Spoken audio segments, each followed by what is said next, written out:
اور جب باپ ایسا ہوتا ہے اور ماں ایسی ہوتی ہے جس نے کبھی آنکھوں سے حرام کو دیکھا نہیں، کانوں سے کبھی حرام کو سنا نہیں، زبان سے کبھی حرام کو بولا نہیں، قدم سے کبھی حرام کی طرف گئی نہیں، ہاتھوں سے کبھی حرام کیا نہیں، جب ایسی خاتون، پاکیزہ خاتون اور ایسے مرد کلندر کا ملن ہوتا ہے تب غوث الاعظم دستگیر کا جنم ہوتا ہے۔ ایک مرد کلندر جو دن میں روزہ رکھتا ہے،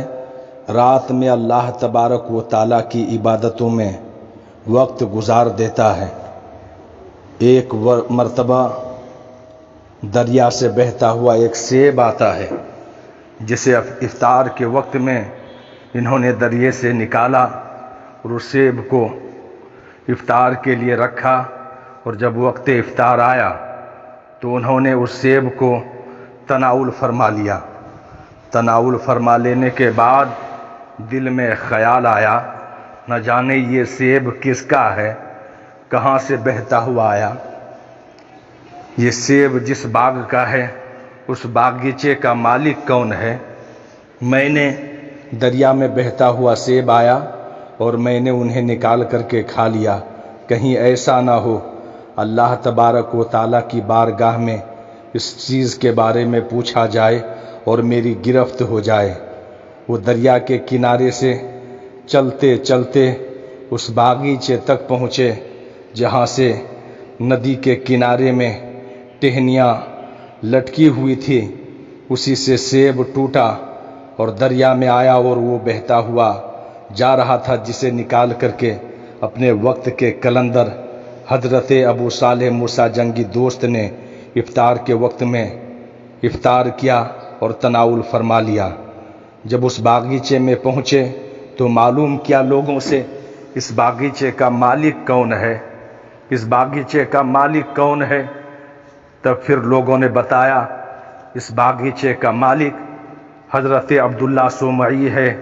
جو بہت ہی متقی اور پرہیزگار ہے، اللہ والے ہیں۔ حضرت ابو صالح موسیٰ جنگی دوست اس مرد کلندر کی بارگاہ میں پہنچتے ہیں اور عرض کرتے ہیں کہ آپ کے باغیچے کا ایک سیب میں نے کھا لیا، دریا میں ٹہنیاں لٹکی ہوئی تھی، اسی سے سیب ٹوٹا اور دریا میں چلا گیا، وہ بہتا ہوا پہنچا اور میں نے اسے کھا لیا۔ میں آپ سے معافی مانگنا چاہتا ہوں اور میں چاہتا ہوں کہ ہماری قصور کو آپ معاف فرما دیں یا اس کی قیمت بتائیں، میں ادا کرنے کے لیے تیار ہوں۔ حضرت عبداللہ صومعی جو اپنے وقت کے ولی کامل تھے، انہوں نے جب اس منظر کو دیکھا کہ ایک شخص ہے جو دریا میں بہتا ہوا سیب گیا، اس کی قیمت ادا کرنے کے لیے تیار ہے، تو آزمانے کے لیے کہا اس کی قیمت یہ ہے کہ آپ اس باغیچے کی 12 سال تک رکھوالی کریں، دیکھ ریکھ کریں، یہی اس سیب کی قیمت ہے۔ حضرت ابو صالح موسیٰ جنگی دوست جو حضور سیدنا غوث الاعظم دستگیر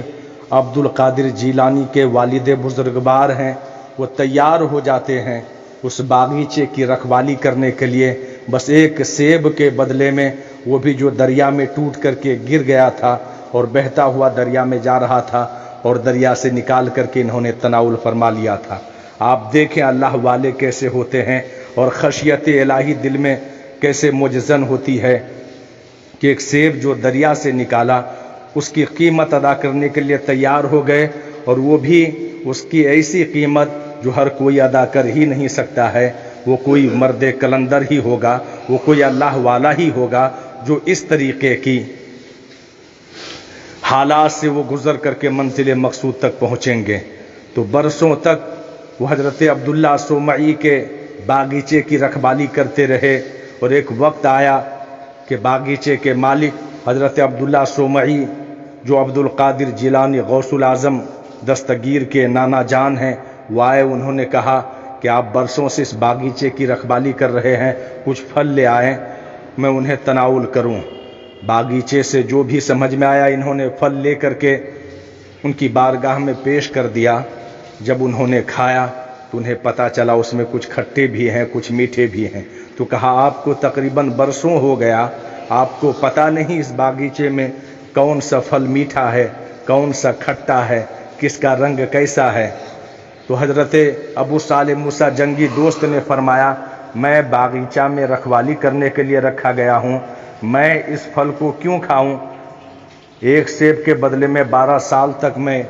خدمت گزاری میں اپنا وقت دے چکا ہوں، میں پھر مرتکب بارگاہ اور مرتکب گناہ نہیں ہونا چاہتا، میں نہیں چاہتا کہ اللہ تبارک و تعالیٰ میری پکڑ فرمائے۔ اتنا جب سننا تھا تو یہ گھر چلے آتے ہیں، اور جب 12 سال مکمل ہو گیا تو حضرت ابو صالح موسیٰ جنگی دوست جو غوث الاعظم دستگیر کے والد بزرگوار ہیں وہ پہنچتے ہیں اور عبداللہ سومعی سے کہتے ہیں کہ اب 12 سال کا کافی عرصہ گزر چکا ہے، قدیم مدت میں نے آپ کے باغیچے کی رکھوالی کر لی ہے، آپ ہمیں اجازت دیں اور مجھے معاف کر دیں جو میں نے سیب آپ کا کھایا تھا۔ میرے ملت کے نوجوانوں، حضرت عبداللہ سومعی فرماتے ہیں کہ آپ نے حق ادا تو کر دیا، مگر ایک شرط ہے تبھی آپ کو معافی مل سکتی ہے، اگر اس شرط کو آپ مان لیتے ہیں تو میں آپ کو بری الذمہ کر دوں گا۔ حضرت ابو صالح موسیٰ جنگی دوست نے فرمایا کہ آپ حکم کریں،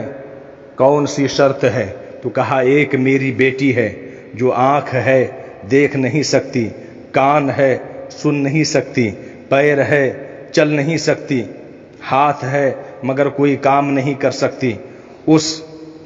اپاہج لڑکی سے آپ کو شادی کرنی ہوگی تب آپ کو معافی ملے گی۔ حضرت ابو صالح موسیٰ جنگی دوست جو اپنے وقت کے ولی کامل بھی ہیں، مرد کلندر بھی ہیں، غوث الاعظم دستگیر کے والد بزرگوار آگے چل کے ہونے والے ہیں، میرے ملت کے نوجوانوں وہ تیار ہو جاتے ہیں ایسی لڑکی سے شادی کرنے کے لیے جو اپاہج ہیں، آنکھوں سے دیکھ نہیں سکتی، قدم سے چل نہیں سکتی، ہاتھ سے کوئی کام نہیں کر سکتی، کانوں سے کچھ سن نہیں سکتی، ایسی لڑکی سے شادی کرنے کے لیے تیار ہو گئے اور شادی کر بھی لیا۔ جب